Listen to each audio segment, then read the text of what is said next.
होगी तो जे नारायण जी जो है ना, यहाँ आके क्या बन गए? नर बन गए। यहाँ पर नारायण जी की पूजा हो रही है क्योंकि ये पूजनीय पावन है, और कलयुग में पहुंच गए, नर बन गए तो पतित हो गए। अब इनकी पूजा नहीं होगी। फिर ये पूजनीय है, देवता है, और ये साधारण मनुष्य है। ये देवता है इसलिए इनकी दाढ़ी मूछे नहीं है। किसकी दाढ़ी मूछे नहीं है? विष्णु जी की दाढ़ी मूछे नहीं है। और कलयुगी लोगों की क्या होती है?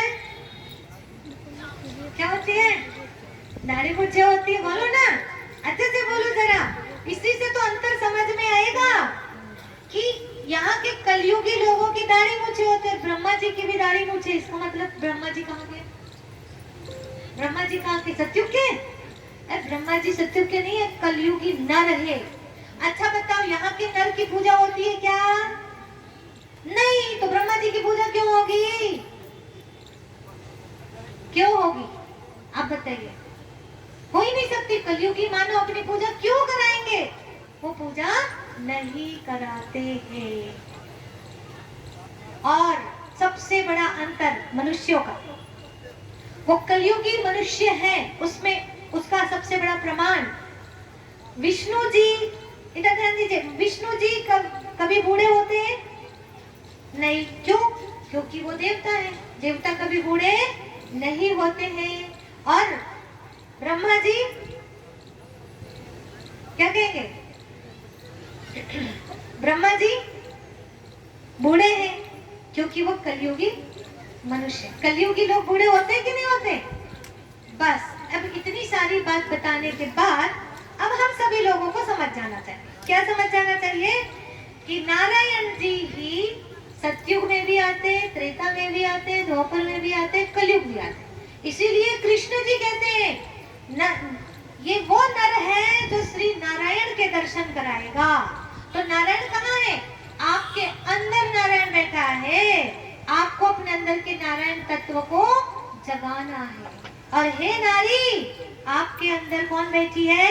लक्ष्मी तत्व। उस लक्ष्मी तत्व को जगाइए। कुछ भी चीजें मुंह में मत डालिए। क्या क्या डालते रहते? गुटखा, तंबाकू, बीड़ी, सिगरेट।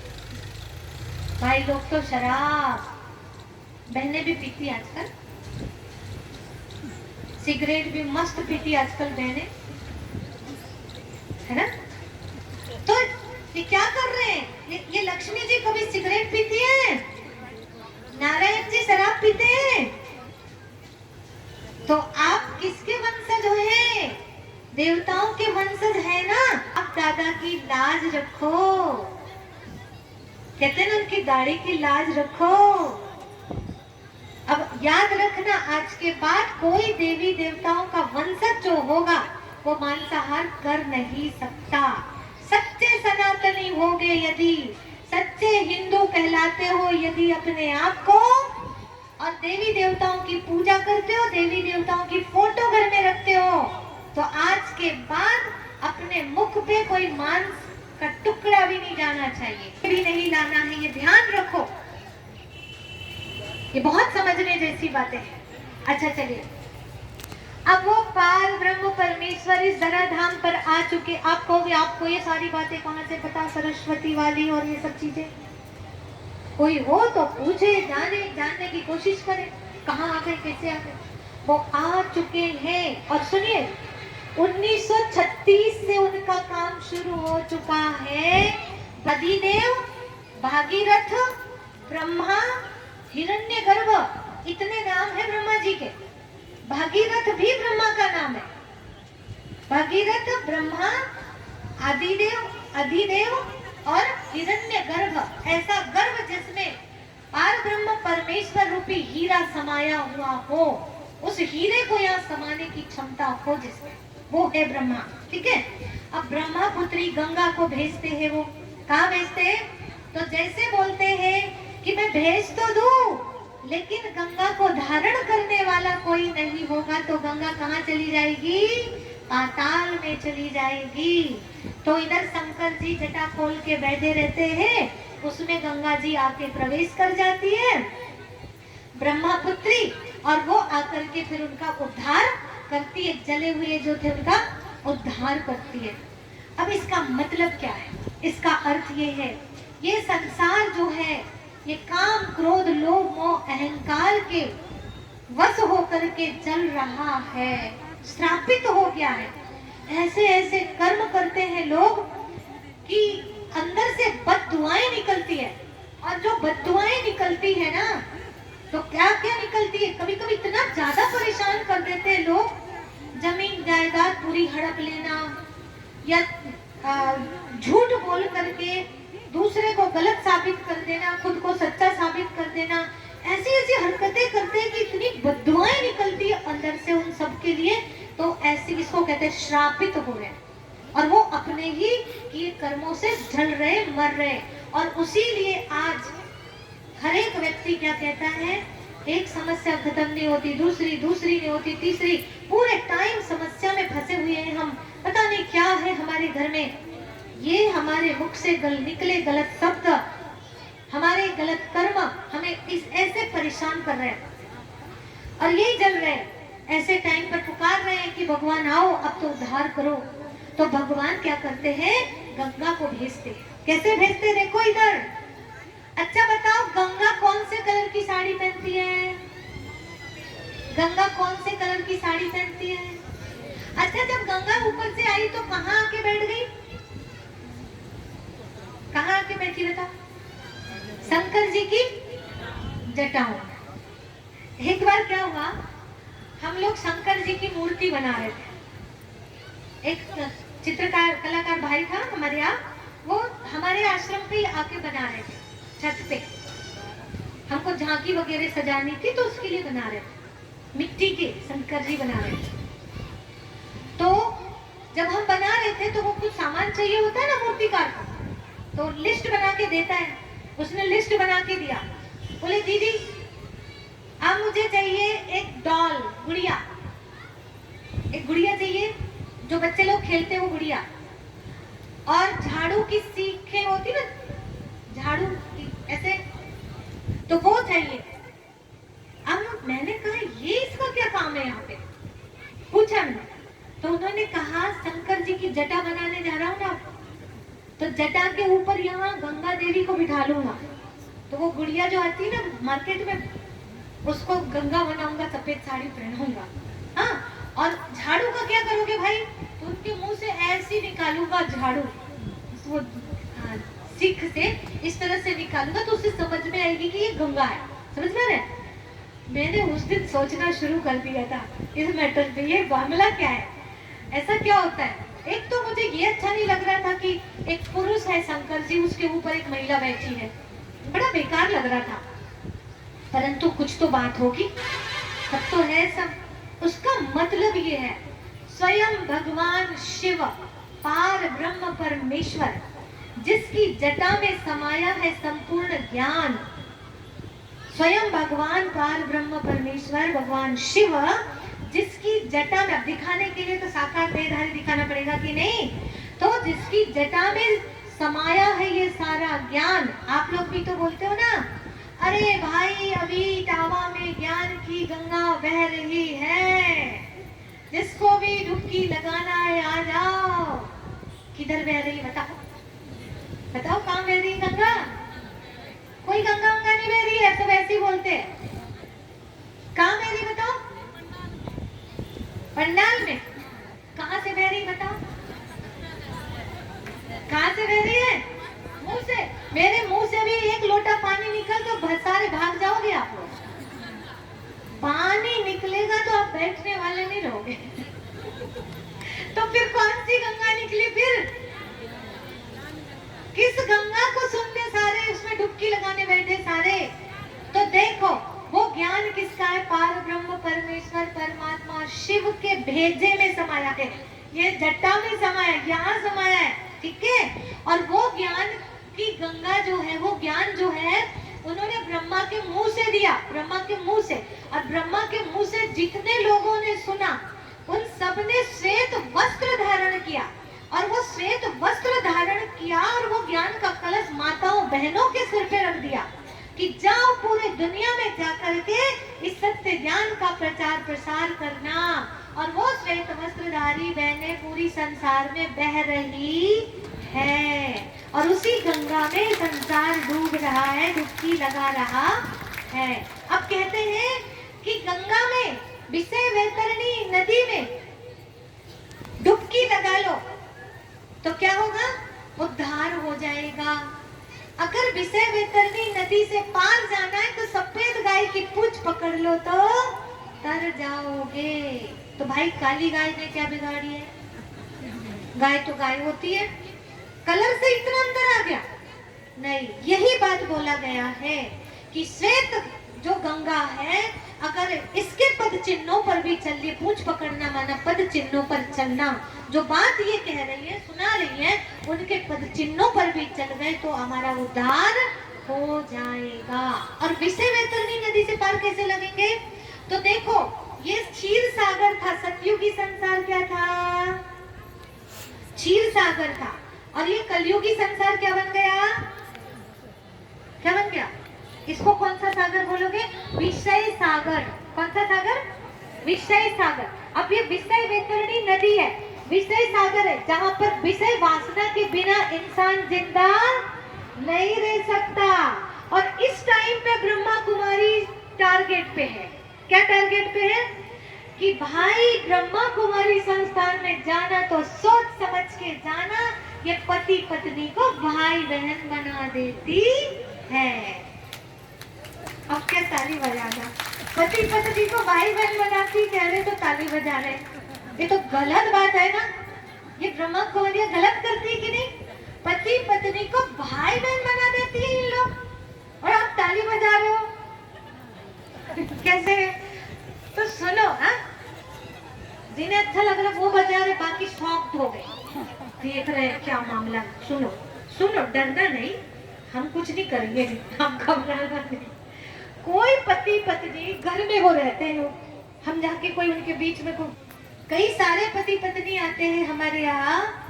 मैंने आज तक नहीं देखी कि कोई पत्नी ने बोला हो भैया इधर आना तो जरा, या कोई पति ने बोला हो अरे दीदी कहाँ जा रही हो, इधर ही आओ। ऐसे ऐसे कभी कुछ नहीं बोला, ऐसे कभी नहीं बोलते भैया दीदी भाई बहन, ऐसा नहीं बोलते। बोलते हैं क्या? इधर आने वाले बोलते हो क्या अपने पति को भैया बोलते हो क्या? कोई है इधर बोलने वाला? वो पति पत्नी ही रहते हैं, लेकिन विषय वैतरणी नदी से पार बने। अच्छा बताओ, बाप बेटी में ब्रह्मचर्य रहता है कि नहीं? बाप बेटी के संबंध में ब्रह्मचर्य रहता है कि नहीं? रहता है। भाई बहन के संबंध में बस थोड़ी ब्रह्मचर्य रहता है, और भी तो संबंध है, सारे संबंध में तो ब्रह्मचर्य रहता है कि नहीं? तो फिर क्यों नहीं बोलते कि बाप बेटी बना दिए, भाई बहन ही क्यों बोल रहे? इसको समझना चाहिए। भाई बहन नहीं बनाते, लेकिन देखो उनका परिवार है, उनके बच्चे हैं, सब है ना। हमारे पुराण भी तो कहते हैं कि भाई अब क्या करो, ब्रह्मचर्य आश्रम था शुरुआत में, अब गृहस्थ आश्रम में आ जाओ।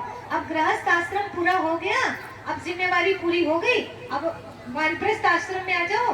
वानप्रस्थ के बाद लास्ट में संन्यास आश्रम में आ जाओ। ये गृहस्थियों के लिए है। और आजकल के गृहस्थी पढ़ते कहाँ ये पुराण उराण को, कहाँ पढ़ते हैं ज्ञान की बातों को? बस इतनी कथा सुनने में बस जाते हैं। आज कृष्ण जन्म है तो कल रुक्मणी विवाह है, बस वही करते हैं। जो अंदरूनी बातें, ज्ञान की बातें, उन पे तो जाते ही नहीं है ना। और इसीलिए ये गहरी बातें पता नहीं, ब्रह्मा कुमारी पहली बार नहीं समझा रही है।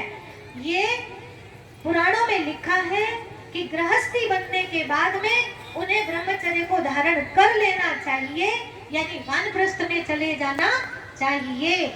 बाल बच्चे हमारे बड़े हो रहे हैं, अब हमको सुधर जाना चाहिए। सुधरना उधरना है नहीं, ब्रह्मा कुमारी को दोष देते रहते हैं। ब्रह्मा कुमारी ने क्या गलत किया? बोलो। ब्रह्मा कुमारी की इसमें कोई गलती नहीं। ये नियम है, हमारी भारतीय संस्कृति का नियम है। इस नियम पर हर एक गृहस्थी को चलना चाहिए। हाँ, नहीं चल पाते तो कोई बात नहीं, बोलना चाहिए कि भैया, किसी ने पूछा अरे भाई आप सेंटर क्यों नहीं आते, आप ब्रह्मा कुमारी आश्रम ज्ञान सुनने क्यों नहीं आते, तो आप बोल दो कि भाई वहां पर जो ज्ञान सुनाते हैं ना कि गृहस्थ में रह करके पवित्र रहना चाहिए, गृहस्थ छोड़ने को तो नहीं बोलते हैं, पत्नी छोड़ने तो नहीं बोलते हैं, सबके बीच रह करके अब अपनी इंद्रियों पर जीत प्राप्त करो, वो ज्ञान सुनाते हैं। मुझसे वो हो नहीं पाता है, इसलिए मैं नहीं जाना चाहता हूँ, ऐसा बोलो। बाकी ऐसा मत बोलो कि वो भाई बहन बनाते हैं इसलिए हम नहीं जाते। और कोई जबरदस्ती भी थोड़ी है कि आप यहाँ आओगे तो आपको भाई बहन बनना पड़ेगा, आप इधर आओगे तो आपको ब्रह्मचर्य धारण करना पड़ेगा। अरे भाई रोज आओ, रोज सुनो, सुनते सुनते कई बदल गए, आप भी बदल जाओगे। तो फिर डर लगता है वहां जाएंगे तो हम कहीं ब्रह्मचारी ना बन जाएं। अरे पति पत्नी दोनों सहमति से आओ ना एक दूसरे के साथ, और दोनों आपस में प्यार से सम्मान से इन चीजों से ऊपर उठो ना, काहे का झगड़ा होगा। झगड़ा कब होता है जब पति जाता है पिक्चर देखने और पत्नी जाती है सत्संग करने, इसलिए कर्मेंद्रियों पर जीत प्राप्त कर लेती है और वो पिक्चर देख के और वासना में लिप्त हो जाता है। उसको चाहिए वासना और इसको चाहिए ज्ञान ध्यान, अंतर तो आएगा। इसीलिए पति पत्नी को साथ में बिठाते हैं, पूजा पाठ में, यज्ञ में, हवन में, सब में जोड़े से। इसलिए सत्संग करने भी जोड़े से आना चाहिए, हवन भी, बुराइयों का हवन भी जोड़े से करना चाहिए। आप डरना नहीं कि ये भाई बहन बनाते, कुछ ऐसी बात नहीं है। और किसी की क्या हिम्मत भाई, आप अपने घर में जैसे जीना है वैसे जी सकते हैं, जैसे रहना है वैसे रह सकते हैं। मैंने यहाँ पर बोल दिया मांसाहार नहीं करना, अब हमारी अर्जी और आपकी मर्जी। आप थोड़ी बोलोगे हम तो गीता दीदी का प्रवचन कभी नहीं सुनेंगे भाई, वो तो बोलती गुटखा नहीं खाओ। अरे बोला मैंने, खाना नहीं खाना वो आपके ऊपर है कि नहीं है। तो इसीलिए ऐसी बातें कभी नहीं ध्यान देना। ये वो लोग करते हैं ऐसी बातें तो थोड़े से कम बुद्धि के रहते हैं, मुझे ऐसा लगता है। फालतू बातें करते, काम की बातें करते नहीं है। तो सार की बात ये है आज की कि वो सर्वशक्तिवान परमात्मा इस धराधाम पे आया है।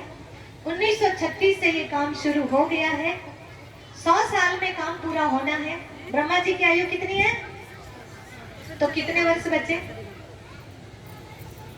36 से काम शुरू हुआ है, 25 हो गए, 2025 में आ गए, 11 साल बचे हैं। इस 11 साल के बीच में हमें क्या करना है? ब्रह्मा जी का कार्यकाल पूरा होने में 11 साल बचे हैं। 2036 में 100 साल पूरे हो जाएंगे। ये केवल ब्रह्मा कुमारी संस्थान नहीं बोल रही है, लेकिन ये हर कोई बोलने लगा। गायत्री परिवार वाले जो गुरुदेव जी हैं, उनका कहना है कि मेरा काम जो था सो मैंने कर दिया, आगे का काम महाकाल करेगा। और महाकाल परमात्मा शिव ने अपना काम शुरू कर दिया। उन्होंने बोला आगे का काम नारी शक्ति से कराएगा, वो नारी शक्ति से करा रहा है। और अब जल्दी से 21वीं सदी स्वर्णिम सदी होगी। 21वीं सदी में हम आ चुके हैं, बोलते ना 21वीं सदी उज्जवल भविष्य, 21वीं सदी स्वर्णिम सदी नारे लगाते हैं। तो हम 21वीं सदी में आ चुके हैं। कितना सा टाइम बचा है, अब बताइए कितना सा टाइम बचा है? अब बम मिसाइल बन के सब तैयार है। अब कोई झुठला नहीं सकता, टाइम आ चुका है। भविष्य वक्ता कह रहे हैं 2025, 26, 28, 30 तक देखना, ऐसे हो जाएगा, वैसे हो जाएगा। ये दुनिया की बातें अब चल रही है। ये 1936 से ये बात कही जा रही है, 100 साल में ये काम पूरा होना है। ठीक है, तो ये चित्र देख रहे हैं आप, यहाँ देखिए, आप थोड़ा ध्यान दीजिए, लास्ट बात बता रहे इसमें। 1936 में ये चित्र बनवाया गया है। अब इस चित्र में सबसे ऊपर देखिए, आप यहाँ पास में जाके देखिएगा, बाद में यहाँ भी देख सकते हैं। इस लड़ाई के लिए कैप पहने हुए हैं, और वो कैप कहाँ की, कौन से देश की, वो आप समझ जाइए, मैं नहीं बोल रही यहाँ। और दोनों तरफ झंडे बने हैं, वहां पे देखिए आप, और वो 2 झंडे भी कौन से देश के, समझ जाइए। ये 1936 में स्वयं भगवान ने 100 साल में क्या होने वाला है वो पहले ही से बनवा दिया है। और ये दोनों देश जिसके झंडे यहाँ लगे हुए हैं, ये दोनों का लड़ाई शुरू हो चुकी है। युद्ध शुरू हो चुका है और ये दोनों वही हैं जो बनाए गए हैं। ये यहाँ ये बताया है कि अभी कुछ ही समय के बाद शंकर जी द्वारा विनाश निश्चित है। शंकर जी वहां ऊपर में बैठे हुए हैं, विनाश निश्चित है। कैसे निश्चित है? इधर देखो, ब्रह्मा जी द्वारा स्थापना, पार ब्रह्म परमेश्वर इस धरती पर आ चुके हैं। ब्रह्मा जी द्वारा फाउंडेशन बन गया है, जड़ तैयार हो चुकी है। अंदर अंदर इस दुनिया में गुप्त रूप से कई लोग, सतयुग में जाने लायक लोग तैयार हो चुके हैं।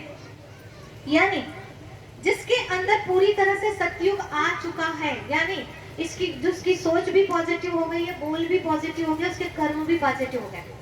अब वो किसी के प्रति नेगेटिव सोचता ही नहीं है, किसी का बुरा सोचता ही नहीं है। समझ रहे? जिसके अंदर सतयुग आ गया है, माना वो सतयुगी संसार के लिए निमित्त बन चुके हैं। ऐसे लोग कितने चाहिए? केवल 9 लाख लोग चाहिए। तो ऐसे 9 लाख लोग इस धराधाम में तैयार हो रहे हैं। थोड़े बहुत बच्चे हैं और वो लगभग हो चुके। अब देखिए, ये फाउंडेशन तैयार हो गया, अब निकलेगा अंकुर। ये जो ब्रह्मा सरस्वती है, इसके लिए शास्त्रों में बताए हैं, शास्त्रों में बताया है कि 100 साल के बाद ब्रह्मा जी ने सरस्वती से विवाह कर ही लिया। इसका मतलब ये है 100 साल तक ये बाप बेटी रहते हैं, लेकिन 100 साल के बाद ये अगले जन्म में जाके लक्ष्मी नारायण बन जाते हैं, वहां इनका विवाह हो जाता है। पर वो सतयुग में हो जाएगा, सतयुग आ जाएगा तब तक। 100 साल संधि काल कहलाता है। संधि काल में ब्रह्मा सरस्वती है और संधि काल के बाद सतयुग आता है। तो ये ब्रह्मा सरस्वती अंकुर के रूप में, देखो जड़ बन गया, फाउंडेशन तैयार हो गया। अब अंकुर बन के राधा कृष्ण के रूप में जन्म लेंगे और वही राधा कृष्ण लक्ष्मी नारायण बन जाएंगे और वो दोनों पति पत्नी बन जाएंगे। अब उसके बाद में सतयुग में लक्ष्मी नारायण, फिर त्रेता युग में सीताराम, फिर द्वापर युग में राजा महाराजाओं के रूप में रहेंगे और फिर वहां से अनेक शाखा प्रशाखा निकल जाएंगी। इस्लाम भी आ जाएगा, क्रिश्चियन धर्म भी आ जाएगा, बौद्ध धर्म आ जाएगा, मुस्लिम धर्म आ जाएगा, ऐसे अनेक धर्म आ जाएंगे, संप्रदाय आ जाएंगे। और फिर ये जो सनातन धर्म है ना, बीच वाला, ये देखो आप, बीच में जो तना है ये सनातन धर्म है और बाकी इधर इस्लाम, क्रिश्चियन, बौद्ध ऐसे अलग अलग है। ठीक है? अब ये सनातन धर्म पहले बीच तना जो होता है शुरुआत में मोटा होता है और ऊपर जाता है तो क्या होता है? पतला हो जाता है। तो सनातन धर्म सबसे पहले बहुत मोटा था। मोटा था माना सतयुग और त्रेता युग में केवल केवल और केवल सनातन धर्म ही था। ठीक है? पहला धर्म कौन सा था? सनातन। उसके बाद में सनातन धर्म का ही एक व्यक्ति इब्राहिम, जो मूर्ति बेचने वाले थे इनके पिताजी, उनका बेटा इब्राहिम, ये इब्राहिम से इस्लाम धर्म आया। इन्होंने कहा क्या हुआ? सतयुग में राधा कृष्ण लक्ष्मी नारायण सीताराम ढेर सारे देवी देवता हो गए ना। अब कोई इनकी कर रहा है, कोई इनकी कर रहा है, मूर्ति पूजा बहुत होने लगी। ये इनका कहना था कि वो एक है, बीज एक है, उसको याद करो, ये भटको मत, ऐसा कहना था। तो वहां कई लोगों ने इनका विरोध किया, कई लोगों ने इनकी बात मान लिया। जिन्होंने मान लिया उनका एक धर्म बन गया और बाकी लोगों ने उनका विरोध किया। ठीक है? अब चलिए, सनातन धर्म अब ऊपर आते तक क्या हो गया? कलयुग में आते तक क्या हो गया? पतला हो गया, पतला हो गया। यानी अब इस्लाम बढ़ गया, क्रिश्चियन लोग बढ़ गए, इस धरती पर सनातनी कम हो गए, इस्लामी और क्रिश्चियन ये ज्यादा बढ़ गए। ठीक है?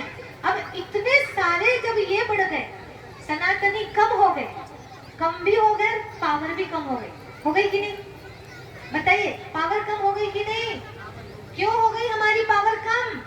पूजा करते हैं राम जी की और संस्कार है रावण के, है ना? आज के लिए क्या बोलेंगे? भूल गए लोग तुझे राम तेरे देश में, कर रहे बदनाम तेरा नाम तेरे देश में।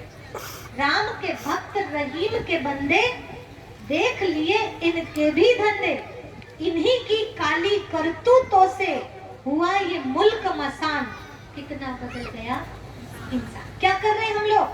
पूजा कर रहे देवी देवताओं की। शनिवार के दिन ये बन गए हनुमान जी या शनिदेव, और बाकी दिन अंडे खा रहे, मछली खा रहे। एक दिन तो चप्पल भी नहीं पहनना है, इतना व्रती बन जाते हैं, और बाकी दिन जो मन में आए सो करना है। समझ में आया? तो ये संस्कार है हमारे, इसलिए हमारे पास पावर नहीं है। इधर बोलते हैं जय श्री राम, और इधर मुंह में गुटखा भरा। हम ऐसे हैं। सच बता रहे हैं सभी सनातनियों को, जाग जाओ, ये गंदी आदतें खत्म कर दो, तो फिर से हमारा सनातन धर्म क्या होगा? कैसा होगा? जल्दी उठो, जल्दी सो। सारे हमारी संस्कृति को फॉलो करो, सुबह सुबह सत्संग करो, आत्मा रूपी बैटरी को चार्ज करो, और फिर उसके बाद में अपने संसारिक कारोबार में जाओ। पैसा कमा के ढेर तो लगा लिए हो, लेकिन वही पैसा आज दुख का कारण बन रहा है, क्योंकि संस्कार अच्छे नहीं है, अंदर से बैटरी चार्ज नहीं है। इसीलिए आज हम सबको आत्महत्या करनी पड़ रही है। तो अभी हम सभी जैसा हमारा सिस्टम है उसमें फिर से आ जाएं, फिर से सत्संग शुरू करें, ध्यान साधना शुरू करें। आपको जो चीज अच्छी नहीं लगती है उसको छोड़ो, पर जो चीज अच्छी लगती है आप उसको तो धारण करो। ये सब कोई कहीं ना कहीं से जुड़ो, कुछ ना कुछ धारण करो। टाइम बहुत कम है, अब ये कलयुग का अंत समय आ गया है। कलयुग में ढेर मत पंथ समाज सम्मेलन में संसार बढ़ गया। एक हिंदू धर्म में ही अकेले कितनी सारी संस्थाएं हैं, और सब संस्था आपस में ऐसे लड़ रहे हैं, झगड़ रहे हैं। विश्व गुरु बनाएंगे हम भारत को? कभी नहीं बना सकते। अगर ये हिंदू है तो मस्जिद के सामने से मुंह मोड़ लेगा, मुस्लिम है तो मंदिर के सामने मांस डाल देगा, कहीं कुछ डाल देगा। ऐसी छोटी छोटी तुच्छ हरकतें करते हम लोग। दुनिया में जहां जाओगे ना, अगर आपको भगवान का सही परिचय है तो आप जहां जाओगे वहां पर आप अपने भगवान का ध्यान कर पाओगे। आपको कोई मस्जिद रोक नहीं सकती और कोई चर्च रोक नहीं सकता है। ना हिंदू बुरा, ना मुसलमान बुरा, ना गीता बुरी, ना कुरान बुरा। तो कौन बुरा? हमारे भेजे में जो घुसा है वो शैतान बुरा।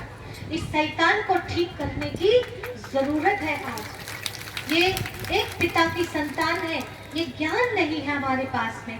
ये वसुधा हमारा कुटुंब है, परिवार है, ये ज्ञान नहीं है हमारे पास में।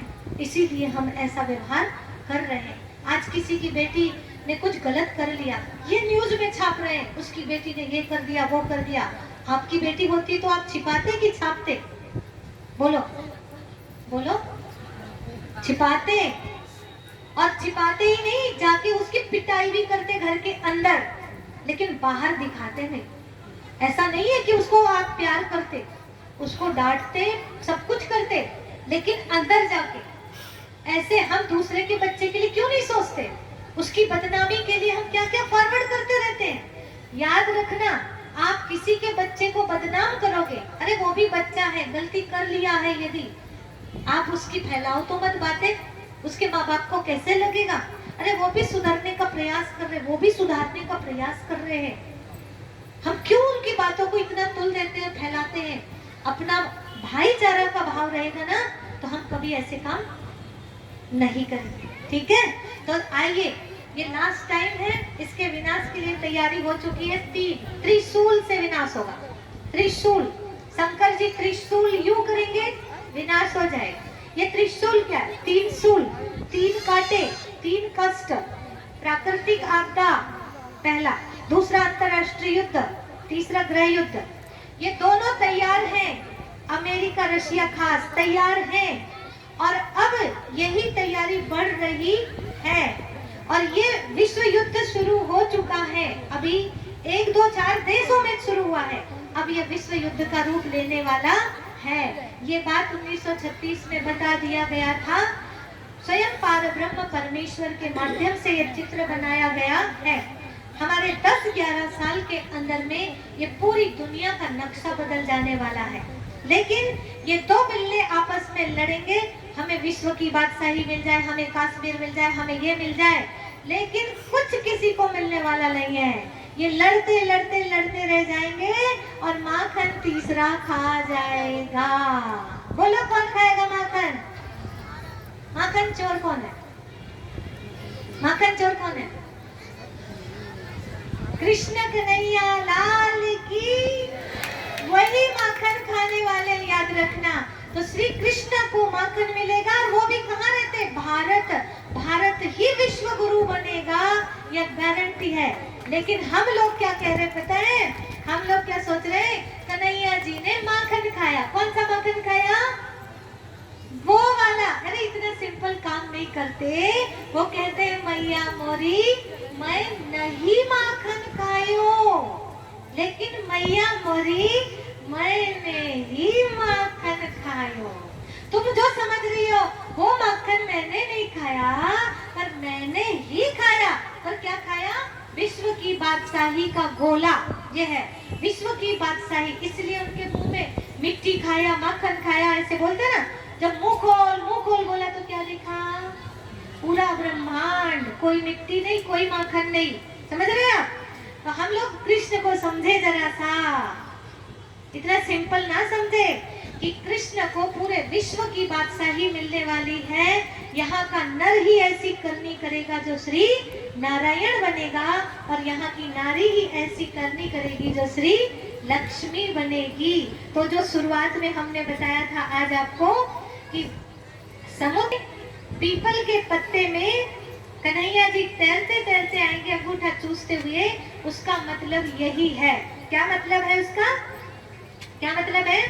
ये संसार समुद्र है, इसमें भारत का नक्शा ऐसे रहता है पीपल के पत्ते आकार का। देखिए ध्यान से, पीपल के पत्ते आकार का भारत का नक्शा रहता है। अखंड भारत ऐसा ही था। अखंड भारत पीपल के पत्ते आकार का था, और वहां पर पहला राजकुमार श्री कृष्ण होगा, और विश्व की बादशाही हमारे हाथ में होगी, और चारों तरफ पानी भरा हुआ होगा। सारे देश पानी में डूब जाएंगे, और भारत हमारा विश्व गुरु होगा। तो आप सभी चलेंगे उस दुनिया में, ऐसे संसार में चलेंगे, सत्युगी संसार में। तो उसमें चलने के लिए अभी आप सबको तैयारी करनी है। तो हे नर, आप ऐसी करनी करें जो श्री नारायण बने, और हे नारी आप ऐसी करनी करें जो श्री लक्ष्मी बने। तो आइए अब हम आगे का कार्यक्रम शुरू करते हैं। ओम शांति।